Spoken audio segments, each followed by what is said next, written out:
राम राम, आदाब, सत श्री अकाल। आशा है कि आप अपनों का और अपना ख्याल रख रहे होंगे, सुरक्षित होंगे। अगर आप चैनल पर नए हैं तो आपसे रिक्वेस्ट है कि प्लीज़ चैनल को सब्सक्राइब कर दें और साथ ही वीडियो को लाइक भी कर दिया करें। अगर वीडियो आपको अच्छे लगे प्लीज़ वीडियो को शेयर कर दिया करें। आज की जो सच्ची घटना है, जो कहानी है, वो घटना कहानी जो है पंजाब की है। पंजाब में एक जगह है, एक गाँव है मुखिल मेघावाला। इसी मुखिल मेघावाला में एक परिवार रहता था जिनके मुखिया थे सत्येंद्र कक्कड़। सत्येंद्र कक्कड़ की पत्नी अमृत कक्कड़, इनका बड़ा बेटा सुरेंद्र कक्कड़, छोटा बेटा मनवीर कक्कड़ और साथ ही बड़ी बहू नवनीत कक्कड़ और इन्हीं बड़े बेटे की और जो उनकी बहू थी उनकी बेटी थी सिमरन कक्कड़। परिवार में 6 लोग थे। हंसी खुशी जीवन कट रहा था। घर की सारी जिम्मेदारी बड़े बेटे सुरेंद्र पर थी। वो एक फैक्ट्री में, बोतल की फैक्ट्री में काम भी करता और साथ ही इनका एक छोटा सा पोल्ट्री फार्म यानी मुर्गी फार्म था, उसकी भी देखभाल करता। बड़े भाई और जो पिता थे वो समझाते थे छोटे वाले को कि मनवीर को कि तुम भी थोड़ा काम में हाथ बटा दिया करो, और उसके कान पे ज़्यादा जोर देखती नहीं थी।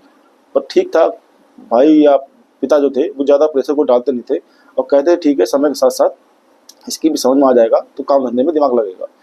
8 अगस्त 2012 को सुरेंद्र अपने दोस्त कुलजीत के साथ निकलता है फैक्ट्री जाने के लिए बाइक पर।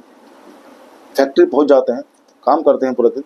शाम को जो घर वापस लौट रहे होते हैं तभी एक जगह पड़ती है इसी गांव के आसपास, सुरेनपुर एक लिंक रोड है, वहीं जगह पड़ती है। तो वहाँ जब पहुँचते हैं तो रास्ते में ही 4 लोग इनका रास्ता रोक लेते हैं। 4 लोग 2 मोटरसाइकिल पर होते हैं, इनका रास्ता रोकते हैं। पूछते हैं क्या बात है भाई, क्यों रास्ता रोका है। ये जैसे ही कुछ सोचते हैं, समझने की कोशिश करते, इतने में ही वो लोग इनकी आंखों में लाल मिर्च का जो पाउडर होता है वो डाल देते हैं। जैसे ही लाल मिर्च पाउडर इनकी आंखों में पड़ता है, बेचैन हो जाता है, चिल्लाने लगते हैं। इतनी ही देर में वो लोग जो होते हैं इन पर हमला कर देते हैं और इनका जो पर्स मोबाइल होता है वो छीन लेते हैं। कुछ देर बाद जब कुलजीत की थोड़ी आंखें नॉर्मल होती हैं, उसको वो दिखाई देने लगता है, तो देखता है कि उसका दोस्त जो है सुरेंद्र वो खून से लथपथ पड़ा हुआ है। इसके बाद तुरंत ही कुलजीत भागता है, गाँव वालों को मदद लेता है और गाँव वाले देखते हैं उसकी हालत बहुत ज़्यादा गंभीर है। गाँव वाले तुरंत ही एम्बुलेंस को फ़ोन करते हैं। किसी तरीके से एम्बुलेंस आती है और सुरेंद्र को लेके अस्पताल पहुंचाया जाता है। जिसके बाद सुरेंद्र के घर वालों को सूचना दी जाती है, बताया जाता है। जैसे ही घर वालों को इसकी सूचना मिलती है, घर वाले बहुत ज़्यादा बेचैन हो जाते हैं, घबरा जाते हैं और आनंद फानंद में हॉस्पिटल पहुंचते हैं। इसी बीच पुलिस को भी सूचना मिल जाती है, पुलिस को भी घटना की जानकारी मिलती है। पुलिस भी मौके पे पहुंचती है और साथ ही जो जहाँ घटना हुई थी उसके आसपास के जो जितने भी पेट्रोलिंग वाले होते हैं, पुलिस वाले, उनको अलर्ट किया जाता है कि अगर कोई भी मोटरसाइकिल पे दिखे तो उसको तुरंत ही पकड़ लिया जाए। और जब पुलिस पहुंचती है अस्पताल, सुरेंद्र के बारे में पता करती है, डॉक्टर बताते हैं कि वो बयान देने की हालत में नहीं है, उसको बहुत ज़्यादा जो चोटें हैं वो सर पे आई है और भारी वजनदार शरीर से इसके ऊपर वार किया गया है। अब पुलिस जो होती है वो कुलजीत से बात करने की कोशिश करती है, तो कुलजीत बताता है कि हम रास्ते में जा रहे थे और तभी हमें रोका गया। जैसे हम कुछ सोचते समझते कि उन लोगों ने हम पे लाल मिर्च पाउडर से हमला कर दिया और पीटना शुरू कर दिया। मैंने उन आदमियों की शक्ल नहीं देखी क्योंकि सबने जो था मुंह ढाक रखा था, किसी को देख नहीं पाया। अब जब मुझे कुछ थोड़ा दिखने लगा तो मैंने देखा कि जो सुरेंद्र है उसके साथ जो ज़्यादा मारपीट करी है, मारपीट मेरे साथ भी करी थी। तो पुलिस को थोड़ा शक होता है कि सुरेंद्र के साथ इतनी बुरी तरीके से मारपीट करी गई और तुम्हें ऐसा क्यों छोड़ दिया। तो बताता है साहब मुझे नहीं पता, ना मैं जानता। इसके बाद पुलिस जो होती है अब सुरेंद्र के होश में आने का इंतजार करती है, पर सुरेंद्र की हालत बहुत ज़्यादा गंभीर होकर चली जाती है। उसकी तबीयत में कोई सुधार था नहीं और 3 से 4 दिन बाद ही सुरेंद्र की अस्पताल में ही मौत हो जाती है। जब उसकी मौत हो जाती है पूरे घर माता पसर जाता है। डॉक्टर पोस्टमार्टम करते हैं, पोस्टमार्टम करके जो उसकी बॉडी है वो घर वालों को दे देते हैं।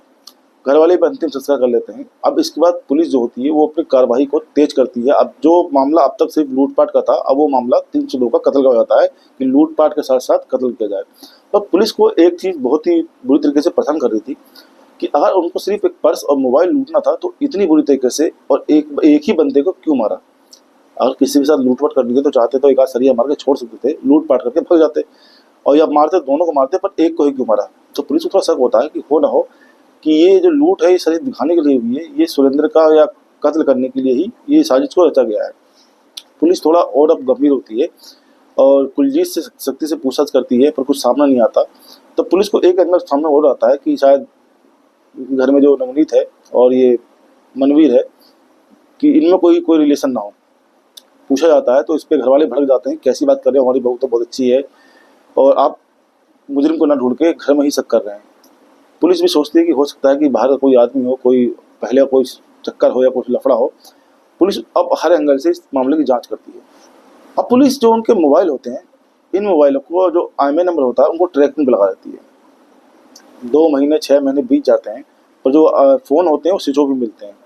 धीरे धीरे इस मामले को 2 साल बीत जाते हैं। 8 अगस्त 2012 को एक घटना घटी थी। अब आ जाता है नवंबर का टाइम 2014। तभी पुलिस को एक सूचना मिलती है कि जो फ़ोन इनके चोरी हुए थे, छीना गया था, उनमें से एक फ़ोन जो है वो उसका IMEI नंबर जो है उसमें एक सिम डाली गई है। अब जैसी पुलिस को सूचना मिलती है, पुलिस के लिए एक अंधेरे में बटन लगने वाली बात पड़ गई थी। पुलिस तुरंत उस नंबर की जो डिटेल है जो फ़ोन में डली होती है उसकी निकलवाती है, तो पता चलता है कि लुधियाना में एक नीरज लाखड़ा का नाम का शख्स है, उसी के नाम की सिम जो इस फ़ोन में चल रही है। पुलिस तुरंत पहुंचती है, इस शख्स को उठा लाती है, लाते इसकी खातिरदारी करती है, सख्ती से पूछताछ करती है, तो बताता है कि साहब मैंने कुछ नहीं किया है, ये फ़ोन तो मैंने मात्र 1 हफ्ते पहले ही किसी और दूसरे शख्स से खरीदा है। अब पुलिस बड़ी हैरत पड़ गई।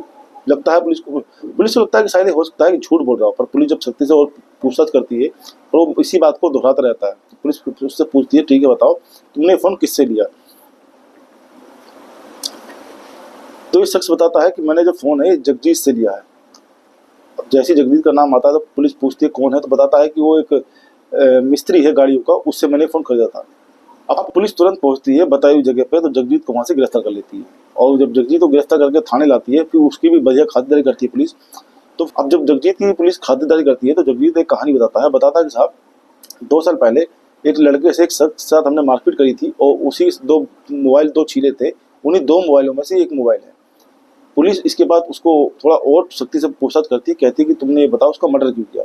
जैसी मर्डर की बात आती है वो चौंक जाता है और कहता है कि साहब हमने तो उसको इतना मारा नहीं था कि वो मर जाए। पर पुलिस जो होती है बहुत ज़्यादा गुस्से में होती है कि उसको फिर वो टॉर्चर करती है।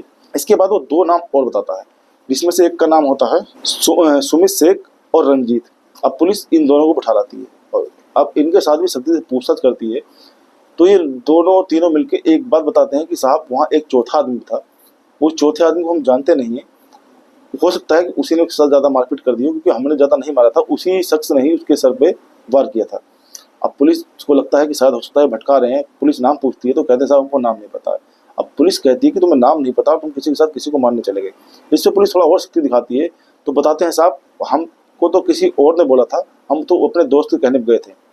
अब इसमें एक एंगल और सामने आया, इसका पुलिस ने उसका नाम पूछा तो पता चला सुमित पुनिया रिथेल वाला गाँव का रहने वाला शख्स है, इसने इन तीनों को उसके साथ मारपीट करने के लिए बोला था। अब पुलिस पहुंचती है सुमित के घर, पुनिया के घर, तो पता चलता है कि ये सुमित पुनिया है ये चला गया है अमृतसर गुरुद्वारे, वो गया है मत्था टेकने के लिए। अब पुलिस जो होती है वो तुरंत ही सुमित पुनिया की फोटो जो होती है वो अमृतसर पुलिस के पास, जो आसपास के गुरुद्वारे के पास वाले पुलिस स्टेशन होते हैं उनको भेज देती है। इसी बीच इनसे पूछताछ चल रही होती है तो पता चलता है कि सुमित पुनिया को वहाँ की पुलिस ने, अमृतसर पुलिस ने गिरफ्तार कर लिया है। अब पुलिस सुमित पुनिया को अमृतसर पुलिस से लेके आती है और उससे पूछताछ करती है। जब सुमित को भी लाया जाता है, उससे पूछताछ किया जाता है, तो जब ये बात पता चलती है कि एक शख्स की मौत हो गई है तो चौंक जाता है, कहता है हमने किसी को मारा नहीं और ना ही मैं जानता हूँ। इसके बाद पुलिस जो अपना सख्त रवैया अपनाती है तो बताता साहब मैं सच बोल रहा हूँ, मैंने सिर्फ एक मेरा दोस्त है उसके कहने पर उसने बताया साहब मेरा एक दोस्त है, उसने बताया कि उसकी भाभी को कोई छेड़ता है और उसको परेशान करता है, उस छेड़ने वाले का सिर्फ सबक सिखाना है, थोड़ा बहुत उसके साथ धमकाना है और मारपीट करनी है। मैंने उसके कहने पर अपने दोस्त के था मदद करने के लिए कि भाभी को छेड़ रहा है, सिर्फ इन अपने तीनों दोस्तों को बोल दिया। अब जब इतनी बात पुलिस के सामने आती है तो पुलिस पूछती है ठीक है ये बताओ वो शख्स कौन है, वो तुम्हारा दोस्त कौन है? तो बताता साहब ज़्यादा पुराना दोस्त मेरा है नहीं, कुछ दिन पहले गाँव की शादी में से मुलाकात हुई थी, वहीं दोस्त हो गए, तो हम अच्छे खासे दोस्त हो गए। पर वो एक दिन मेरे घर पे आया, मेरी डेयरी पे आया, वो बताया मुझसे कि ऐसे ऐसे मेरी भाभी को छेड़ता है और मैंने उसकी मदद के लिए ये अपने दोस्तों को बोल दिया। पुलिस पूछती है अच्छा नाम बताओ उसका, तो नाम जो पता चलता है पुलिस के सामने तो पुलिस के पैर थोड़े जमीन खिसक जाती है। पुलिस के सामने नाम आता है मनवीर कक्कड़ का, यानी सुरेंद्र के छोटे भाई का। जैसे ही नाम सामने आता है पुलिस जो होती है तुरंत पहुंचती है और इस मनवीर को उठा लाती है थाने में और उससे पूछताछ करती है। शुरू में तो इधर उधर की कहानी बताता है, पर पुलिस जब अपना सख्त रवैया अपनाती है, थोड़ा सख्ती दिखाती है, तो फिर जो असली कहानी थी वो सामने आती है। कहानी सामने ये आती है कि जो इसकी भाभी होती है, इसके भाई सुरेंद्र की पत्नी, इसके ऊपर इसकी नज़र शुरू से थी, पर एक दिन ये हिम्मत करके अपनी भाभी से अपने प्यार का इजहार कर देता है और भाभी भी इसके इजहार को अपना लेती है और ये दोनों में जो कहते हैं सच्चे प्यार के बाद जो कर्म कांड होते हैं ये अपना रिलेशन बनाते लगते हैं और जब भी इनको मौका मिलता, घर में कोई ना होता, सास ससुर या कोई जब मुर्गी फार्म पे, पोल्ट्री फार्म पे चले जाते, तो अपना दोनों जने मिलकर अपनी जो हवस है उसको पूरी करते। एक दिन अचानक सुरेंद्र जो होता है काम से जल्दी आ जाता है, और ये घर में इतने बेखौफ होते हैं, इनको लगता है कि घर वाले कोई आएगा नहीं, पर सुरेंद्र समय से पहले घर पहुंच जाता है, और जैसे ही घर का दरवाजा खोलता है, कमरे का दरवाजा खोलता है, तो इन दोनों को बहुत ही ज्यादा आपत्तिजनक हालत पाता है। सुरेंद्र को बहुत गुस्सा आता है, वो अपनी पत्नी के साथ थोड़ी मारपीट भी कर देता है और अपने भाई को समझाता है, पर इज्जत की वजह से या समाज में कोई बेइज्जती ना हो, गांव में घर वालों को इज्जत खराब ना हो, इसलिए वो ज्यादा अपने किसी से, और साथ ही इनको धमकाने के बाद वो हिदायत देता है कि अगर तुमने दोबारा कभी ऐसा कुछ किया तो अच्छा नहीं होगा, तुम्हें पूरे गांव के सामने मारूंगा, पीटूंगा, दोनों जनों की बेइज्जती कर दूंगा। सुरेंद्र उस टाइम चाहता था सबसे बता सकता था, पर सुरेंद्र को लगा कि शायद हो सकता है कि पूरे में बात फैल जाएगी तो घर की, परिवार की बहुत ज्यादा बेइज्जती हो जाएगी, जो एक समझदार आदमी सोचता भी है। इसलिए उसने इस बात को अपने अंदर ही रखा और किसी से इस बात का जिक्र नहीं करा। इसके बाद जो सुरेंद्र की पत्नी है नवनीत कक्कड़, इसको भी समझ में आ जाता है कि जो उसने किया है वो गलत किया है, और इसके बाद ये मनवीर से दूरी बना लेती है और इसके आसपास भी भटकती नहीं है। और इस बात से अब मनवीर इतना खफा हो जाता है, इसको लगता है कि इसके भाई ने इसका प्यार छीन लिया है, जो कि उसके भाई की ही पत्नी थी वो, पर इसको लगता था कि इसने इसकी बेइज्जती कर दी है और इसका प्यार जो है वो छीन लिया है। अब ये प्लानिंग बनाता है, और प्लानिंग बनाता है कि अब इसको, जो अपना बड़ा भाई है, इसको रास्ते से हटा देंगे तो शायद हो सकता है कि इसकी भाभी जो है वो हमेशा के लिए इसकी हो जाए। ये अपने दोस्त थे इस सुमित पुनिया से बात करता है और कहता है कि मेरी भाभी है, उसको एक आदमी छेड़ता है और मुझे उसको सबक सिखाना है, क्या तुम मेरी मदद करोगे? तो बताता है कि मैं तो जान सकता, पर यह है कि तुम्हें 2-3 मेरे दोस्त हैं, वो उसको जाएंगे, सबक सिखा देंगे, थोड़ा धमका देंगे, मार पीट देंगे। जब ये लोग उसको, अब ये लोग प्लानिंग बनाते हैं 7 अगस्त को, पर 7 अगस्त को ये प्लानिंग की पूरी नहीं हो पाती है और ये दिन चुनते हैं फिर 8 अगस्त 2012 का। ये तीनों चारों वहाँ पहुँच जाते हैं, रास्ते में रोकते हैं, थोड़ी मारपीट करते हैं। इन तीनों लड़के जो आए थे, इनको पता नहीं थी कि जो ये शख्स है मनवीर है, ये उसको मारना चाहता है, अपने भाई को। इसको थोड़ा धमकाते हैं, लूटपाट करते हैं, पर इसी का मौका फायदा उठा के मनवीर अपने भाई के सर पे बहुत ज्यादा ताबड़तोड़ शरीर से हमले कर देता है और इस हिसाब से मारता है कि वो बचे ना। अब ये कहानी घटना जब परिवार वालों के सामने आई, पुलिस ने बताया, तो घर वाले भी मानने को तैयार नहीं थे, पर जब पूछा गया नवनीत से तो उसने इस बात को कबूला और साथ ही उसने ये बताया कि जब से मेरे को समझाया था, डांटा था, मैंने दोबारा कभी ऐसा कुछ करने की कोशिश न करी न सोची। घर वालों ने नवनीत कक्कड़ को, यानी सुरेंद्र की पत्नी को तो माफ कर दिया, पर अब छोटे बेटे को उन्होंने कहा पुलिस से कि इनको, उसको जो है कड़ी से कड़ी सजा दिलवाओ। सबसे बड़ी दिक्कत ये थी कि सुमित पुनिया, जिसको शायद कुछ बातों पूरा पता ही नहीं था, उसको लगा कि हो सकता है कि उसकी भाभी को छेड़ते होंगे तो डराएंगे धमकाएंगे तो शायद वो सुधर जाए, पर इन लोगों ने उसको भी फंसा दिया। और साथ ही 3 लड़के जिन्होंने सिर्फ धमकाने के चक्कर में, या थोड़ा कि लगा था कि 2-4 थप्पड़ मार देंगे तो हो सकता है वो सुधर जाए, दोबारा इसकी भाभी को ना छेड़े, पर इस मनवीर ने अपने स्वार्थ के चक्कर में 4 लोगों को और फंसा दिया। गलती तो इन चारों की थी कि अगर कोई बात भी थी तो पहली बात तो किसी को मार पीट के आप समझा नहीं सकते हैं। कोई बात थी, पुलिस थी, किसी पुलिस के पास जाते या घर वालों को, लड़कों की बात उनसे पूछते कि बताओ कौन है, हम बात करेंगे, बैठा के समझाएंगे, तो समझदारी की बात थी। ये गए थे उसको मारने के लिए, धमकाने के लिए। दोषी तो थे ही ये, अब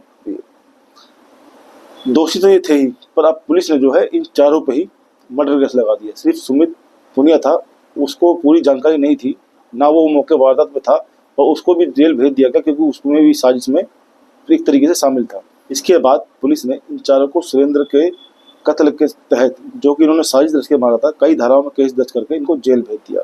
अब आप ये सोचिए कि भाई ने समझाया इतनी कुछ होने के बाद भी कि आगे से ऐसा कोई काम ना करो, पत्नी मान गई, पर भाई को लगा छोटे को कि शायद हो सकता है कि उसने उसका अपमान कर दिया है, उसकी बेइज्जती कर दी है, उसका प्यार छीन लिया है। आप अपनी राय कमेंट बॉक्स में जरूर दें कि क्या इसमें गलती सुरेंद्र की थी, जिसने एक छोटे भाई भी तरस खाया कि चलो जो गलती हो गई, परिवार की बेइज्जती ना हो, बदनामी ना हो, उसने एक मौका दिया, और छोटे भाई को लगा कि बड़े भाई ने उसका प्यार छीन लिया और उसकी बेइज्जती कर दी।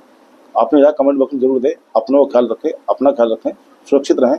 जय हिंद, वंदे मातरम।